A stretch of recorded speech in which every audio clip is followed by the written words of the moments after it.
The first thing Jack noticed was the silence. Not the regular deep space silence of the freighter's Stardust Drifter, which was really just a collection of familiar hums and clicks. This was a dead silence. A heavy, wool blanket silence that soaked up sound. It had started about an hour ago, when the low, resonant chime of the Cathar's living quarters had simply stopped. The Cathar, a silicon-based lifeform that looked like a walking chandelier, was his co-pilot on this long haul to the Kepler system. It communicated in chimes, and its constant soft music was the background noise to Jack's life.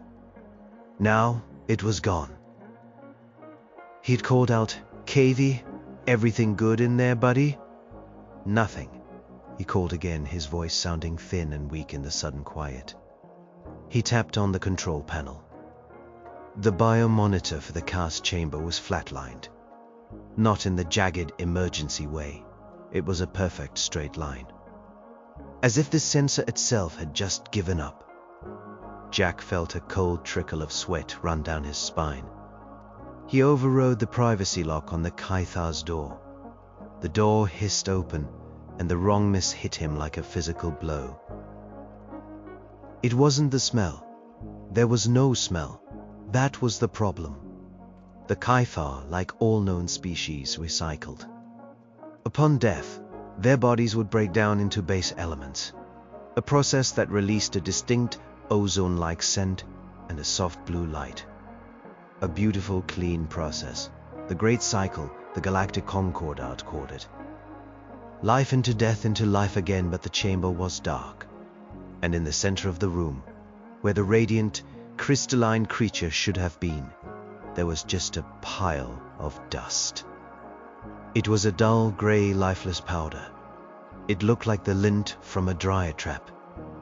Beside the pile, one of its crystalline arms lay on the floor, but it wasn't shining.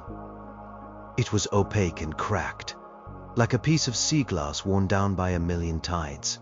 It was garbage. Refuse, an ending with no new beginning. Jack knelt, his heart hammering against his ribs. He reached out a trembling finger and touched the gray powder. It was inert, lifeless, final. And sitting right in the middle of the dust pile, impossibly, was his Zippo lighter. The one his grandfather had given him. The one he'd lost a week ago. Fear is a funny thing. It's not a lion's roar. It's a leaky faucet in the middle of the night. Drip, drip, drip. Each drop, a new terrible thought. Jack Kowalski had been a deep space hauler for 15 years. He'd seen vacuum barnacles that could eat through a hull, navigated asteroid fields that looked like God's own gravel pit, and once had to fist fight a 4-armed Genelok over a card game. He knew fear, but this was different. This wasn't a threat you could punch or outrun. This was a concept, a wrong idea that had somehow become real. He backed out of the Cathar's chamber, sealing the door behind him. He didn't want to look at that pile of gray dust anymore. It felt obscene. He stumbled back to the cockpit, his boots clanging on the metal deck. The silence was still there, pressing in. He kept expecting to hear the Cathar's gentle chimes, a phantom limb of a sound. He sat in his pilot's chair, the worn faux leather groaning under his weight. He looked at the star charts, the endless black pricked with tiny lights. For every other species out there, that view was a promise of continuity. Stars died, yes, but they became nebulae. Nebulae birthed new stars, everything went back into the system. There was no true loss. Until now. Until a human Zippo lighter from Cleveland, Ohio, ended up in the middle of a pile of alien dust that shouldn't exist. He thought about the lighter. It was old. The chrome was worn away on the corners, showing the brass underneath. The flint wheel was stiff. It was a relic of a bygone era on Earth, a symbol of something disposable. You used it, it ran out of fluid. You refilled it. Eventually it broke for good. and you threw it away. It became junk. It didn't turn back into a pristine block of metal. It just ended. He pulled up the ship's internal sensor logs. He scrolled back a week to when he'd last seen the lighter. He'd been showing it to Kathy. The Katha had been fascinated. It had extended a crystalline tendril and chimed a series of questions that the ship's translator rendered as, "It holds a brief star." For what purpose? Then Jack had shrugged. To light a cigarette, I guess. Or a campfire. Just a tool. He'd flicked it open and sparked it. A tiny, controlled flame had danced in the recycled air of the freighter. Kathy had recoiled slightly, its chimes turning sharp, discordant. The translator had struggled, spitting out words like unmaking, consumption without return, a hole in the pattern. Jack had laughed it off. "It's just fire, buddy. Burns fuel. That's all." He closed the Zippo and pocketed it, or thought he had. He must have dropped it. Dropped it in Kathy's chamber. A tiny piece of human thinking. A little piece of the idea that things can just be used up and thrown away. He looked at the biomonitor again. That flat dead line. He zoomed in on the data stream from Kathy's chamber for the past 24 hours. It was a cascade of nonsense. The energy readings, the atmospheric composition, the biological metrics. They hadn't just failed, they had degraded. The data itself had decayed, turning into meaningless static. It wasn't just that the Kaithar was dead. The very information about its existence was fraying at the edges. Jack leaned his head back and closed his eyes. The leaky faucet in his mind kept dripping. Drip, a concept killed his co-pilot. Drip, he had brought that concept aboard. Drip, the ship was a sealed environment. Drip, he was sealed in here with it. The first shipboard system to go was the nutrient paste dispenser in the galley. It wasn't a dramatic failure. No sparks. No smoke. It just started producing a thin, grey gruel that tasted of dust and cold regret. Jack spat the first mouthful into the waste reclamation unit. The unit, designed to break down any organic matter into reusable base molecules, whirred for a moment and then fell silent. A small red light blinked on its panel. Tementer, UNRT carbo compound. He tried to fix it. He was a hauler, which meant he was half pilot, half mechanic. He popped open the dispenser's maintenance panel. The machinery inside looked old. Not just used, but ancient. The metal pipes were coated in a fine rime of what looked like rust, but it wasn't reddish-brown. It was the same dead gray as the dust in Kathy's chamber. The plastic tubing, once flexible, was brittle. It cracked under the gentle pressure of his fingers, crumbling into flakes. It was like the whole machine had aged 1,000 years in a day. It hadn't broken. It had withered. A new kind of fear, cold and sharp, began to work its way into Jack's bones. This wasn't just about Kathy anymore. This was spreading. He went back to the cockpit and ran a full ship-wide diagnostic. The results came back slowly, trickling onto the screen one by one, and each one was a small nail in the coffin of his hope. Hull integrity, down 2%. Not a breach, just molecular decay. The ship's metal was becoming less dense. Life support, efficiency down 4%. The oxygen recyclers were working harder to produce the same amount of breathable air, as if some of the atoms were just getting tired and wandering off. Semether, computer 0.01% data corruption in the star charts. It was a tiny number, insignificant, but it was there. A few days ago, the system had been perfect. Now it had flaws. little pockets of nothing where information used to be. He stared at that number, 0.01%, and felt a tremor run through him. This was entropy. His high school physics teacher, Mr. Abernathy, had tried to explain it. The tendency of systems to move from order to disorder. A hot cup of coffee cools down. A new deck of cards gets shuffled. The bedroom gets messy. But out here, in the cold, clean perfection of space, that concept was supposed to be a purely theoretical endpoint for the universe, trillions of years away.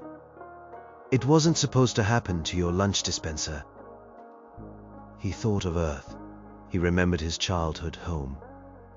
The peeling paint on the porch, the way his favorite comic books had faded and grown brittle in the attic, the slow, inevitable slide of everything toward the garbage can.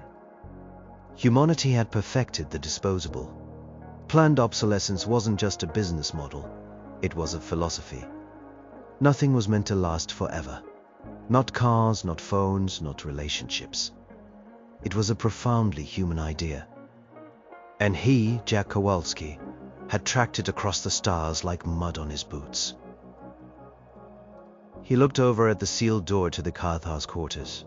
The Zippo was in there, the patient zero of this cosmic disease. He wondered what would happen if he just jettisoned the whole room into space. Would it stop the spread, or was it too late? Was the idea already loose? Had the ship's computer already learned the concept of forgetting? Had the metal of the hull learned the concept of rusting? He got up and walked to the main viewport. The starfield was immense, silent, and eternal. But it didn't look eternal anymore. It looked fragile. He felt like a man who had accidentally taught a child about death. The universe had been innocent, and he had just shown it the skull. 3 days after the nutrient dispenser failed, the weavers came. They didn't arrive in a ship. They were simply... One moment, Jack was staring at the blank screen of the comms unit. The next. The screen was filled with a swirling, kaleidoscopic pattern of light. It was beautiful and terrifying, like looking into the heart of a nebula. No, not a nebula. A loom. A cosmic loom with threads of light being woven and unwoven in an intricate, endless dance. Then the voice came. It wasn't a sound that traveled through the air. It was a thought planted directly inside his head. The voice was a chorus, a billion voices speaking as one, but it was gentle, like the rustling of leaves. Sick of fraying a loose thread, we feel a whole. Jack stumbled back, his hands flying to his head as if he could block the voice out. Who are you? What do you want? We are the pattern. The pattern is us. We are the weavers. All things are threads in the great tapestry. A star's birth is a golden thread. A world's life is a green thread. A death is a snip of the celestial shears the thread cut, only to be respun and woven anew. All is cycle. All is return. The image on the screen shifted. It showed a star going supernova. But the explosion was a slow, graceful unfolding. The energy and matter didn't just fly out into the void. They were carefully gathered by invisible forces, spun into shimmering ropes of new material, and fed back into a stellar nursery where new suns were kindling. It was perfect, a closed system with no waste. You carry an unthing, the voice continued, a note of confusion of something that might have been fear coloring the thought, a concept of not, a thread that when cut does not return to the spool. It turns to dust. It vanishes from the pattern. This is not possible. It was an accident, Jack stammered, his mind reeling. He felt like a primitive man trying to explain a bonfire to a forest. My co-pilot, Kathy, he's gone. The weavers showed him Kathy. Not the pile of dust, but a memory of him. A bright silver thread, chiming with light and music, woven beautifully into the patterns of the ship, the star system, the galaxy. Then they showed him the moment of contact with the Zippo. A tiny, oily black spot appeared on the silver thread. It didn't break the thread. It just stained it. And the stain began to spread. The silver thread grew dull, then gray, and then it simply crumbled, leaving a hole in the fabric of reality. The weaver's mental voice was laced with a new sharp static of horror. It learns. The pattern learns the whole. The threads near the nothingness learn to become nothing. The decay spreads. Your vessel, it is forgetting how to be a vessel. The metal forgets its strength. The light forgets its speed. The data forgets its meaning. Jack's blood ran cold. It wasn't a virus. It wasn't a weapon. It was an idea, the idea of an end. And it was contagious. "What do you want me to do?" he asked, his voice a raw whisper. "The stain originates with you. The unthing is a human concept. Your species thinks in endings. Your memories are of things lost forever.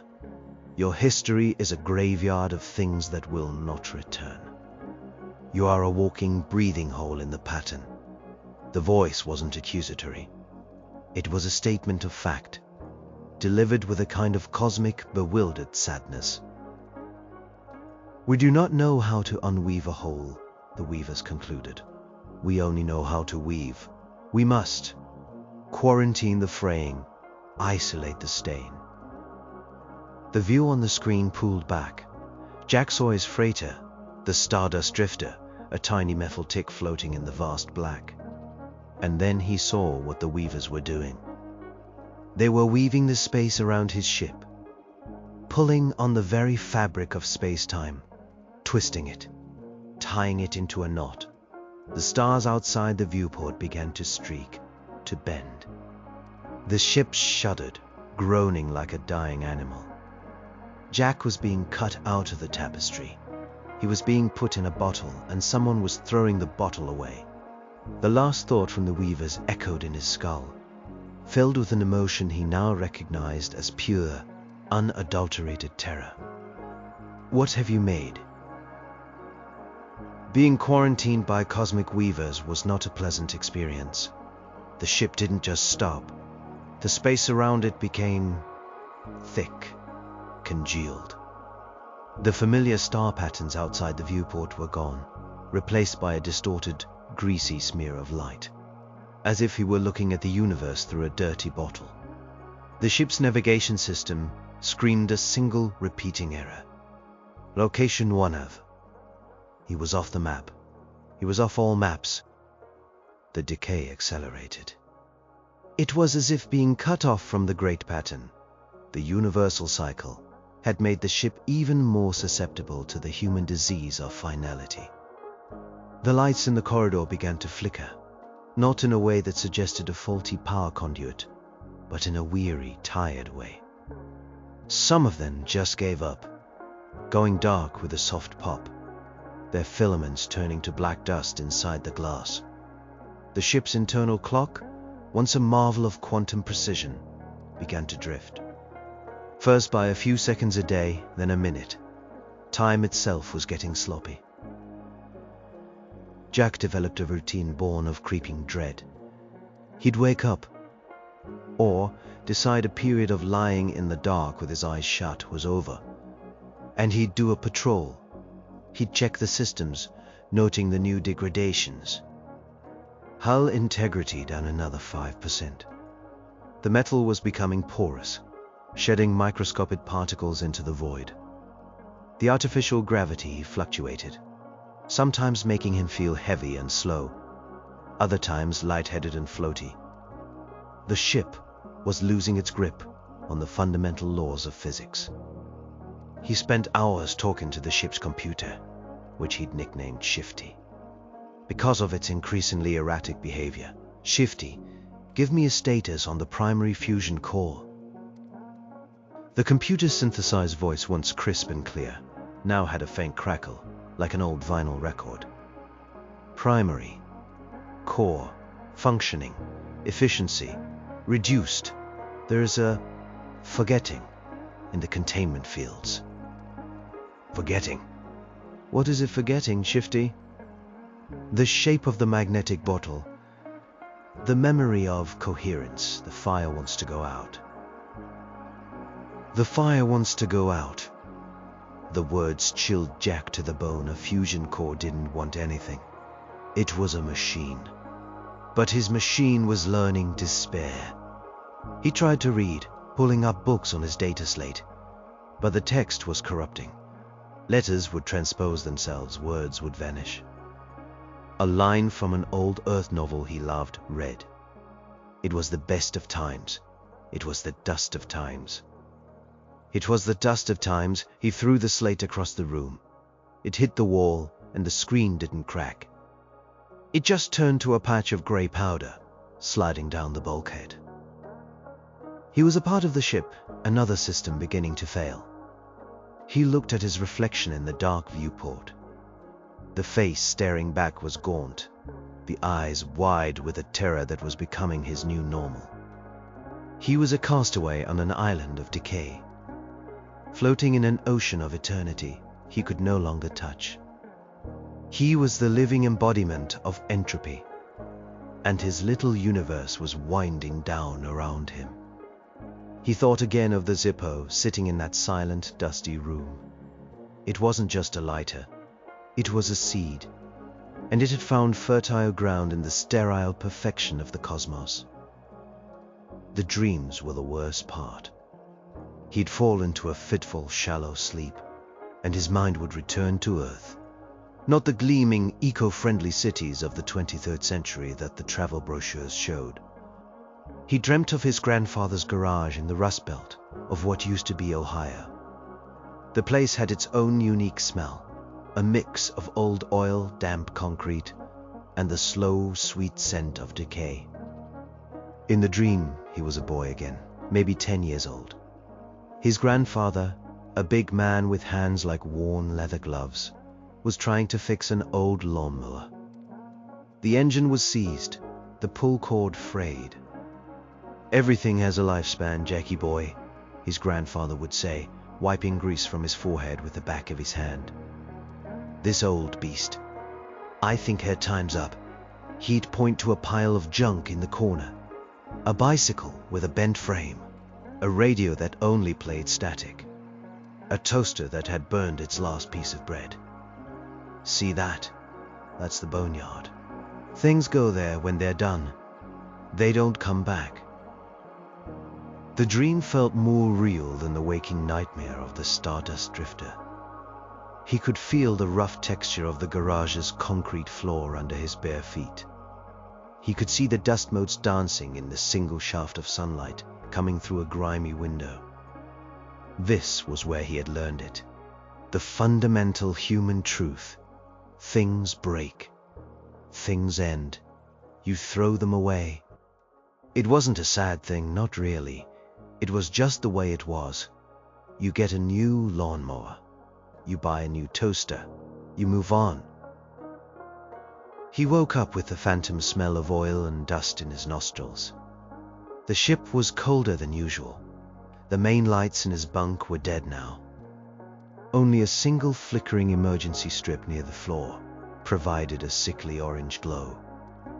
He got up, his bones creaking like the hinges on his grandfather's garage door. He saw something on the floor near the foot of his bunk. It was one of his socks. But it wasn't just a sock anymore. A hole had worn through the heel. Not a rip. A genuine threadbare hole. The fabric around it was thin, almost translucent. He picked it up. The material felt flimsy, tired. He'd only been wearing these socks for a few weeks. They should have lasted for years. But the ship, the little bubble of reality he was trapped in, was learning. It was applying the rules of his grandfather's garage to everything. The sock had reached the end of its lifespan. He looked at his own hands, The skin seemed thinner, the veins more prominent. His fingernails were brittle. He was wearing out, just like the sock, just like the ship. He thought of the Weavers, their perfect cyclical universe. Did they have grandparents? Did they have memories of things that were truly gone, not just transformed? He remembered a Weaver's grandfather would simply become part of the cosmic energy that fueled the next generation. There were no ghosts in their machine, no nostalgia, no lingering sense of loss. They couldn't comprehend a boneyard of broken things. They had no concept for junk. Jack held the worn-out sock in his hand. This simple, mundane object was more alien to the Weavers than any monster. It was a symbol of irreversible decay, of a one-way street.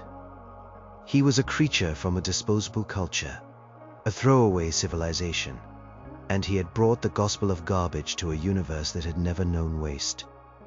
He let the sock fall to the floor. It landed with a soft, final little puff of dust. The Weavers tried to fix it. Jack could feel them, pressing on the outside of his space-time bubble. Their attempts manifested inside the ship in bizarre, terrifying ways. They didn't understand decay, so they couldn't reverse it. All they could do was weave. They tried to weave the holes shut. One morning, the corridor outside his quarters was gone. In its place was a solid wall of the same metal as the hull. But it wasn't a seamless wall. It looked patched, woven together from mismatched pieces of reality. He could see the faint outline of where the corridor used to be, like a scar. They hadn't repaired the corridor. They had simply pulled the fabric of the ship together to close the gap, puckering reality in the process. He had to spend an hour cutting through the patchwork wall with a plasma torch, which itself kept sputtering, its power cell draining with unnatural speed. Another time he woke up to find the cockpit filled with ghostly, silent after-images of Kathy. Dozens of them, shimmering like heat haze, each one going through the motions of a day's work. They would reach for controls that were no longer there, their crystalline fingers passing straight through the decaying consoles. The Weavers were trying to reweave the Kathar's thread from memory, from the echoes he had left in the pattern. But they were just echoes, empty, silent, and heartbreaking. They had no substance. They were playing a recording of a song for a singer who was dead and buried. The worst was when they tried to fix the data corruption. Jack was trying to access the ship's logs, hoping to find some schematic, some piece of information that wasn't yet lost. As he watched, the lines of code on the screen began to move. They twisted and flowed, tangling together like snakes. The Weavers were trying to reorder the corrupted data, to force it back into a coherent pattern. But they were using the wrong algorithm. They were weaving binary code, as if it were a thread. The result was a nightmare. The ship's computer, Shifty, began to speak in a garbled torrent of nonsense. It spouted fractured lines from his personnel file, mixed with star chart coordinates and snippets of the Kathar's musical language. The lights flickered in time with the insane babble. The ship's gravity pulsed, slamming him to the floor, then lifting him toward the ceiling. He felt like he was inside a machine having a seizure. He scrambled to the main power conduit and shut the central computer down, plunging the ship into a near-total darkness and silence, save for the hum of the emergency life support. He sat there in the dark, his breath ragged, his heart pounding. The Weavers' attempts to help were more terrifying than the decay itself. They were like surgeons trying to perform an operation with knitting needles. They couldn't comprehend the disease, so their cure was just a different kind of poison. They were trying to impose order on chaos, but the chaos they were fighting wasn't just random disorder. It was a directed, purposeful slide into nothingness. It had a logic of its own, the logic of a clock running down, the logic of a story ending. You couldn't just reweave the last page of a book back into the middle. The end was the end. The realization landed on him not like a lightning bolt, but like a slow, cold water dread. It seeped into his bones over the course of another cycle of darkness and flickering emergency lights. He was not just the carrier of the disease, he was the disease. It wasn't the Zippo lighter, not really. The Zippo was just a symbol, a catalyst. The true source of the entropy was him, his mind, his memories, his very nature as a human being. Every time he remembered his grandfather's garage, he was reinforcing the concept of decay. Every time he felt a pang of nostalgia for a past that was gone forever, he was broadcasting the idea of irreversible loss into the fabric of the ship. His own body, with its aches and its slow, inevitable aging, was a constant ticking clock, teaching the universe around him how to count down to zero. The weavers had quarantined the ship, but they had made a fatal mistake. They thought the problem was the vessel. The problem was the passenger. He found himself pacing the dark, silent corridors, a ghost on his own ghost ship. The air was getting thin and stale. The recyclers were barely functioning, working on what Shifty, in a brief moment of lucidity before the shutdown, had called borrowed time. Another human concept. You can't borrow time from a system that believes time is an infinite loop. But he had taught it how. He stood before the sealed door to Katie's quarters. He hadn't been back in there since the first day. He knew he had to. With a groan of protest from the corroded mechanism, he keyed in the override and the door slid open. The gray dust was still there, a neat, pathetic little pile. It was born of the idea that things end. It was comfortable here. He picked it up. The metal was cold in his hand. He flicked the cap open. That familiar, satisfying click echoed in the dead silence. He spun the flint wheel with his thumb. A spark. Another. Then, a tiny, brave flame bloomed in the darkness, casting dancing shadows on the walls. It fed on the fluid inside, a finite resource. It warmed the air, a tiny bubble of energetic chaos. It was a perfect, miniature engine of entropy. It turned fuel into waste heat and light, a one-way transaction. He closed the lid, extinguishing the flame. He was a walking plague. If he ever got out of here, if some rescue ship stumbled upon this bubble and freed him, he would carry the contagion with him. He would be Typhoid Mary for the concept of death itself. He could doom entire star systems, entire galaxies, just by remembering a sad song. The Weavers were right to quarantine him. They just hadn't gone far enough. The choice became terrifyingly clear. He couldn't escape. He shouldn't even want to. He had to contain this. He had to stop the idea from spreading any further. But how do you kill an idea? Especially an idea as fundamental as the end? He looked from the Zippo in his hand to the dark viewport. There was only one way to erase something so completely that it could never be rewoven. You had to introduce it to an even greater, more absolute ending. A place where not even patterns or memories could survive. He knew where he had to go. He just didn't know if the ship had enough life left in it to get him there. Getting the ship moving again was like trying to coax a dying old man to get up and run a marathon. He had to reboot the central computer, Shifty. But this time he firewalled it, cutting it off from all but the most essential propulsion and navigation systems. He hoped it would slow the data decay enough to make one last journey. The computer came online with a groan of static. "Jack?" the voice crackled. It sounded weak, confused. "I'm here, Shifty. I need you to do something for me. I need you to plot a course. Course, destination unknown. The map is torn." "I know," Jack said, his hands flying over the controls, bypassing dozens of error messages. "We don't need the map. I want you to find the nearest gravitational absolute, the biggest one you can sense." There was a long pause, filled with the sound of whirring, struggling processes. Gravitational absolute? Query, you mean a black hole? "That's the one, Shifty." "That is not a destination," the computer stated, its voice laced with the logical ghost of self-preservation. "That is a finality."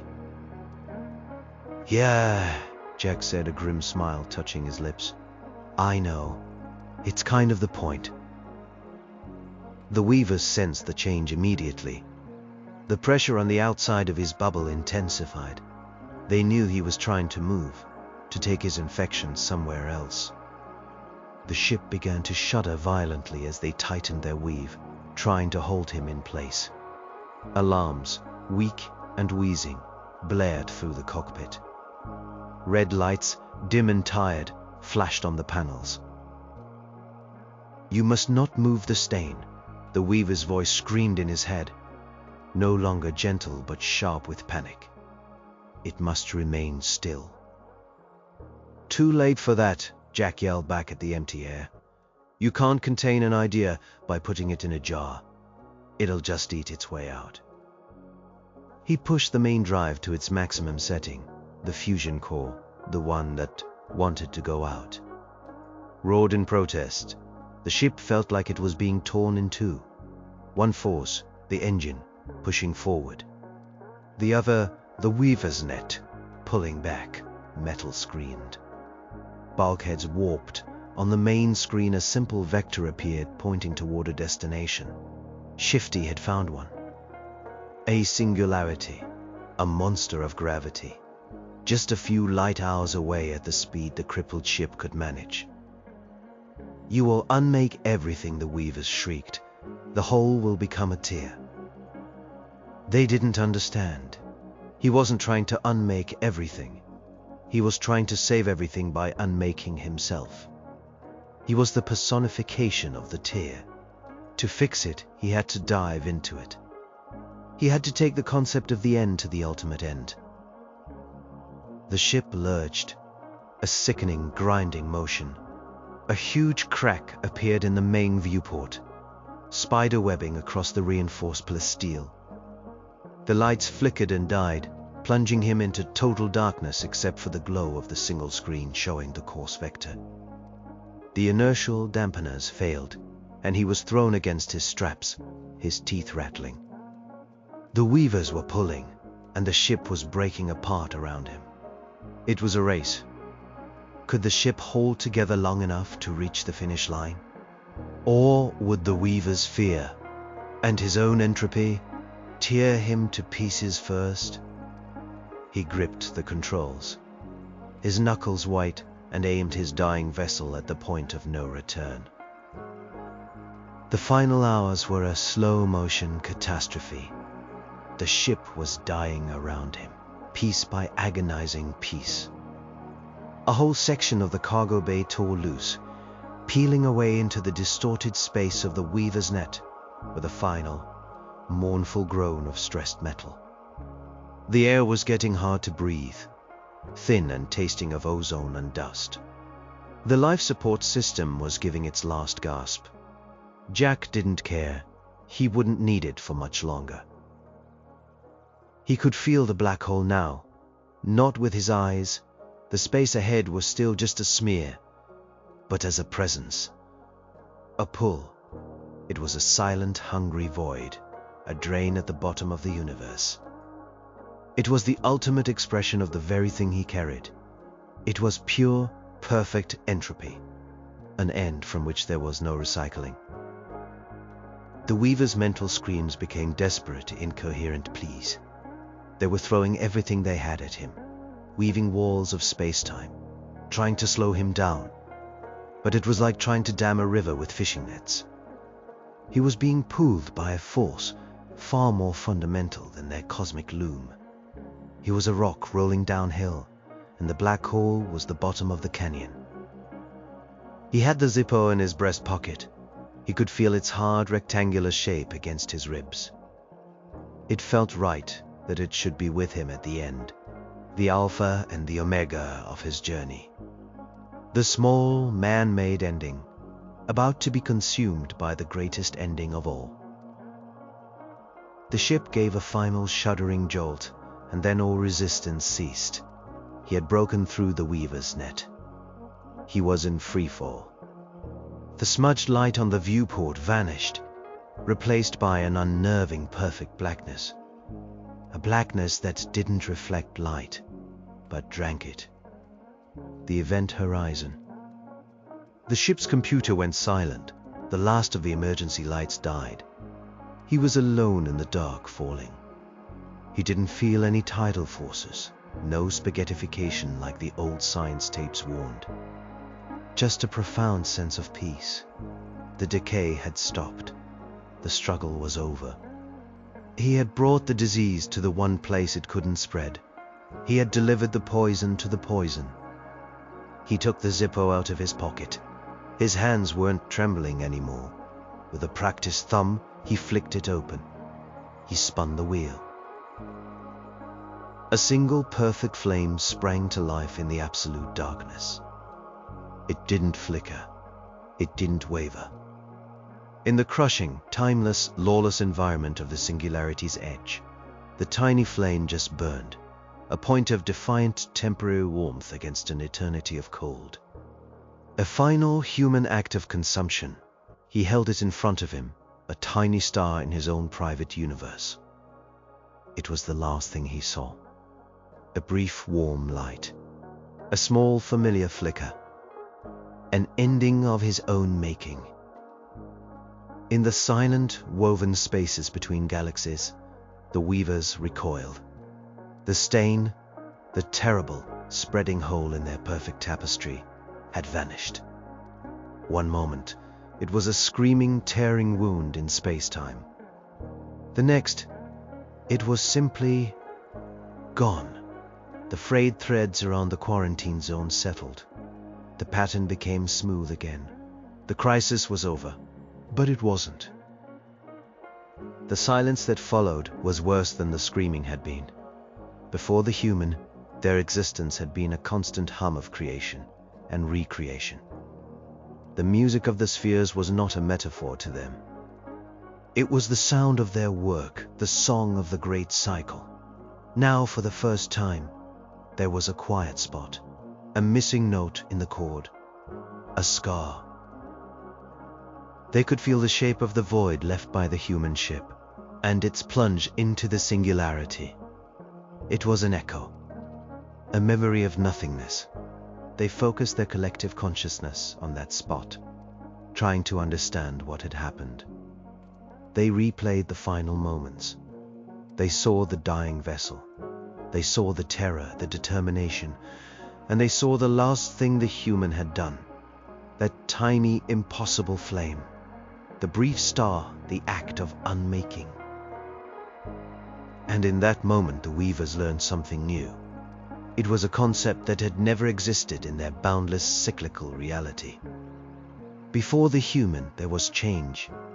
There was transformation, but there was no true loss. Now, they knew what loss felt like. The memory of the human, of his chaotic, wasteful, final little idea, was now a permanent thread in their own consciousness. A gray thread, woven into their eternal golden pattern. They had not been able to unweave the whole, but the human had shown them how. He had taken the concept of an ending and subjected it to the ultimate ending. But, in doing so, he had taught them. He had planted a seed not in their universe, but in their minds. The great cycle continued. Stars were born, worlds lived, and suns were respun from the ashes of their former selves. But something was different. The weavers, the eternal gardeners of the cosmos, now looked at their perfect, endless work. And, for the very first time in their billion-year existence, they felt a flicker of a new emotion. It was a cold, hollow feeling that came from understanding that, no matter how tightly they wove, some threads, once cut, could never be recovered. They had a name for it now. The human had given it to them. Fear.